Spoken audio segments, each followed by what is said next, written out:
What a treat. Mintz in studio stopping by on his way in from New Orleans. Making a little radio with Jimmy Ott earlier this week. Was in New Orleans for the national championship game. Didn't make it in the Dome, but great stories for Mintz's trip down to the Big Easy as usual. Rocking the 318 shirt. Yep. My guy, Benny Mintz.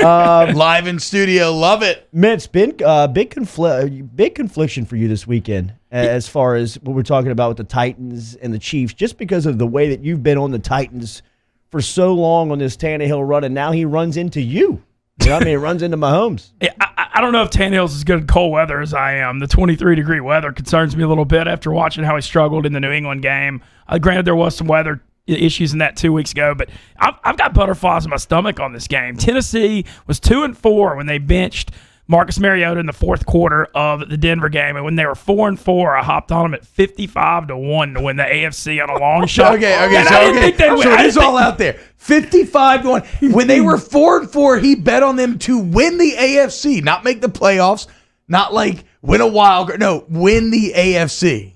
Well, and then they beat the Patriots and the Ravens. What? Well, the logic was I thought it should have been 20 or 25-1. I'm not going to sit here and say I knew it was happening, but I know Derrick Henry. I think Mike Vrabel has a great coaching staff. I thought the scheme was incredible against Lamar Jackson last week. The way they kept him in the pocket, the way they took away the middle of the field and made him make sideline throws, which he's uncomfortable with. And Henry's the ultimate. He's the Mariano Rivera of the NFL, man. He's the closer. Let's say Tannehill goes on this run and wins a Super Bowl. Let's just play what if real quick. Yeah. He beats Tom Brady. He beats Lamar Jackson. MVP. He beats Patrick Mahomes, and let's say Aaron Rodgers wins in San Francisco, and he beats A-Rod in the Super Bowl. I mean, if you're a Dolphins fan, that could be the best Lebitard show of all time. The Monday morning after Tannehill wins a Super Bowl in Miami. Bingo, yes, bingo. But it absolutely would be, and that would leave a lot of Dolphins scratching their heads. But like, you shouldn't be scratching your heads, because he would beat all those quarterbacks, and he'd probably throw for 270 total yards. Like, it's not like Tannehill's the one doing this. He gives you a little more than Mariota gives you. I guess he doesn't make as many mistakes. And to be honest, he was better in the regular season. Like, he wasn't just putting up 80 yards a game, whatever he's doing now.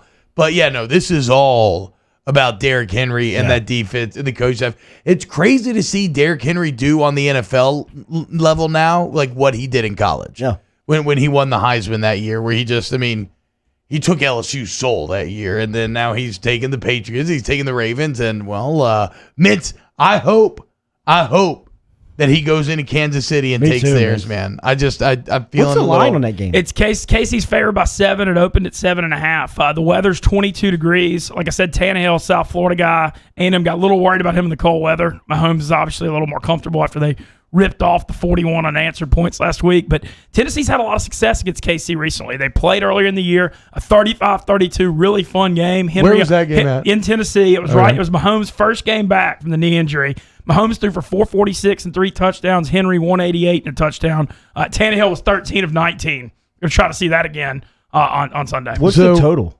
This is 53, but the cold weather concerns me just a touch. But, man, betting unders in Pat Mahomes games, if you do that, you got more money than I do. That's for sure. That's just never fun. 51-31 last week. To be down 24-0 in an NFL game, usually you're like, oh, man, they're done. That's just a starting point for them. Well, the best part about that comeback was they got the lead before half. Like, that's what doesn't make any sense. 24-0 in first quarter. You can go down 24-0 and then come back and win a game, and that is improbable and insane to begin with. They led 28-24 at half. That thing was just like And they left a couple of points on the field. Yeah, that was a masterclass in, because as much as we try to do analytics and, figure, and gambling, right? Figure out, numerically, how do all these things interact, you just can't account for momentum and human beings and how they get swept up in things sometimes, because that was just a straight up implosion last week. So, Mincy, are you choosing? Because I know you got the Titans taken from earlier in the year, but who are you picking this week? I'm just riding this Titans thing. I'm going to take the 7, but I'm not that I like it, but don't love it, because going against Mahomes just hurts my soul. Let's be real. On the NFC side, San Francisco's probably been the best team start to this point all season long in that conference. But Aaron Rodgers and those guys have kind of been flying under the radar as Are they good? Are they this good? So how do you feel about the NFC game going on in San Francisco? I love you brought that up. Green Bay's 14-3, and they've been outgained by 140 yards. How is that even real? They're 8-1 in games decided by 7 points or less. And on the LaFleur thing, that's a yo stat. Kyle Shanahan, the offensive coordinator of Atlanta, when they blew the Super Bowl, and LaFleur was the quarterback's coach. So you've got the coaches that know each other's playbooks. Always a little bit of a weird dynamic there. Wow. So what's the number on this one? This number is 46.5. San Francisco 7.5-point favorite. Thought last week, boy, Niners defense looked like the early season unit, getting Quan Alexander and Tart and D Ford back. 3 starters are out. The defense kind of, I wouldn't say collapsed, but they're playing some higher scoring games down the stretch. Dalvin Cook had 23 yards. They really dominated. If Green Bay's going to have a shot, they got to get Aaron Jones going. These teams played on a Sunday night, like week 10-ish. San Francisco 37-8, just massacred Green Bay. Their defensive line, led by Nick Bosa, gave them a whole lot of trouble. But I think Aaron Rodgers, they're going to fight in this game. I'm leaning the underdog in this one too, taking the 7.5. It's hard. The Rodgers-Garoppolo thing's hard for me to overcome. So you like Green Bay plus a 7.5? I'm taking both underdogs. You're taking both underdogs here. Are you playing the totals at all? I lean under 46.5 in Green Bay San Fran because, like I said, the coaching matchups where you're that familiar with each other's strategy and playbook. You see that a lot in the NFL because the coaching network's so small. Yeah. It makes me lean toward lower scoring games. And Green Bay's comfortable trying to grind it out 2017. That's the thing. That's obviously all that is available to play from a football standpoint this weekend. They had a good question inside the huddle, and this was something I was going to ask Jimmy Ott, but maybe you can answer this. How does the gambling world feel about this Major League Baseball controversy? Oh man, I'm just sitting back.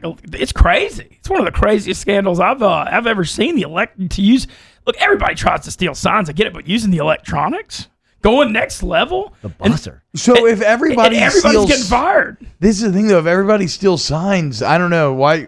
Maybe just because I don't understand the game as much.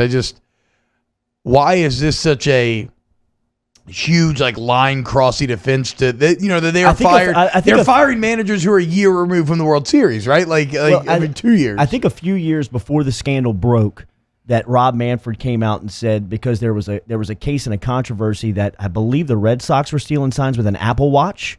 And he said there will be no technology at all used to cheat. If you want to cheat, you got to do it the old-fashioned way. You got to do it the old-fashioned way, like the Black Sox were doing it, boys, back in 1980. Some of that real pen and paper out there. Find drugs they can't test for. But, I mean, there is some B-roll. There's some video of Altuve and his walk-off against the Yankees a couple of years ago where he's coming around third base and he's protecting his jersey, telling his teammates at the plate, don't pull my jersey off. Because he's patting his chest, and if you read his lips, he's telling him, "Don't pull my jersey." And as soon as everybody's bombards him, he goes straight to the dugout and comes out in new gear. Wow! I mean, it is some of the most so greasy damning. Feeling. What? And then when you maybe he was really sweaty. Nah, T.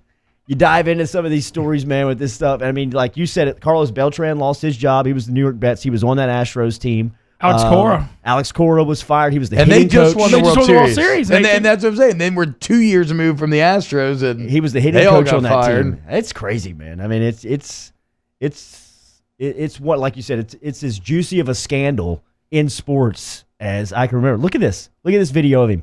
Look at him coming home, protecting his shirt, telling his teammates not to touch him, not to rip his jersey off, and whoa, okay. Yes. Yeah, this is pretty, and the sideline. This is my first scene of this video. I didn't expect it to be that blatant. He's straight up the sideline reporter, it's the controversial reporter in baseball who's always working the World Jim Series. Gray. It's not Jim Gray. It's maybe Venturi. Okay. Asked the tough questions. He asks Altuve after this moment, why are you telling your teammates not to rip your shirt off? Altuve says, because I'm shy.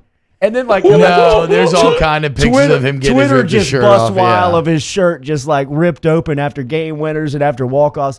I mean, look, man. He's got great abs. I mean, athlete, bro. Yeah, no, I know. But I'm saying that works against him in this case. So you can't claim shyness when you've been showing off your six-pack all throughout your career. Mintzy, tell me about your weekend in New Orleans. Man, it was a huge, huge time. As always, love getting to hang out with Jimmy Ott. Really enjoyed that. Been doing a lot of radio with Josh Booty in Shreveport, and we both we brought Ben and Booty to Lula because he was up there. We got to hang out. Went to the second string tailgate, which was incredible. Obviously, I know you know Pat and Fritzy and that crew. They threw down in the Jung Hotel, watched the game at Chop Yard, which was, literally on fire. One of the craziest atmospheres I've seen. We closed the Bama bar, the Rusty Nail, at 6 a.m. with about a group about 30 or 40 deep, and it ended up 30 or 40 deep. Yeah, we had a big crew on that one, and I stayed in an Airbnb with all Jackson Hole LSU people, some real professionals. It was not for the faint of heart. That's when you head back up north, when you heading back to the 318, I'm heading back right after this. Finally, did the radio show in Audubon Park, walking around on a beautiful day yesterday.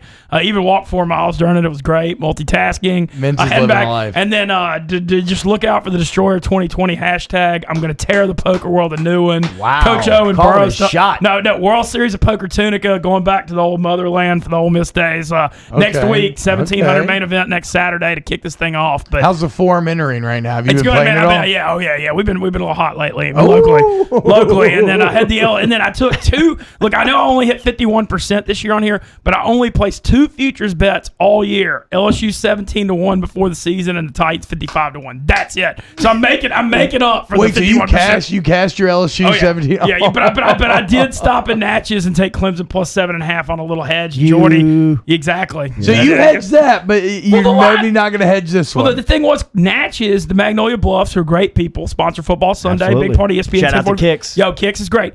The real line on the game was 4.5. I got plus 7.5 at Natchez. I was like, man, how do I not take 7 and a hook? Okay. When you're getting that extra 3, but you know what? That's a lot of money that I left on the table. Tigers football 2019 plus $1 million. You'll never see it again. No. You'll never see that team again. Just how good they were, how dominant they were every week. Mintz, have a safe trip back to North Louisiana. And thank y'all for having me on.